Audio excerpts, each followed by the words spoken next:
السلام علیکم۔ ڈسکور پاکستان کے ساتھ میں ہوں طاہر سمرو۔ آج آپ کو دکھاتے ہیں راجن پور کے وہ علاقے جہاں پر سیلاب آیا تھا اور اب ختم ہو گیا ہے، اور ان علاقوں کے اب کیا حال ہیں۔ یہ آپ دیکھ رہے ہیں کہ یہ جو ہے نا جانوروں کو کھلانے والا توڑا تھا جو ٹرکوں میں لوڈ ہو کے کہیں اور جا رہا تھا۔ یہ ہے پانی کا بہاؤ جہاں پہ سیلاب کا پانی آیا تھا اور یہاں سے پھر آگے چلا گیا، اور یہاں پہ کافی گہرے کھڈے ہو گئے اور روڈ وغیرہ بھی یہاں کے ٹوٹ گئے تھے۔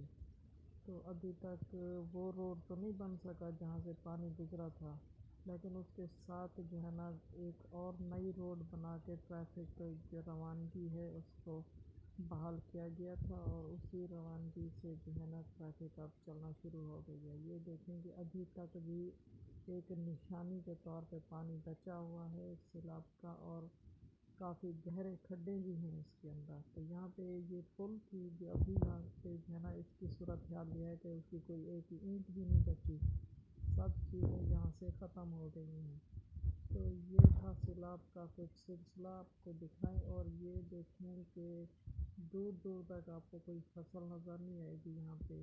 اس کی وجہ یہ ہے کہ پانی آنے کے بعد یہ زمینیں جو ہے نا سب بنجر ہو گئی ہیں، اور ان میں جو ہے نا کوئی چیز ابھی فصل لگانے کے لیے جو ہے نا کافی ساری زمین کو سیدھا کرنا پڑے گا، اور اس کے اندر جو ہے نا بہت ساری محنت ہوگی۔ اس کے بعد جاتے ہیں کسان اس کے اندر اپنی فصلیں دوبارہ سے لگا سکیں گے۔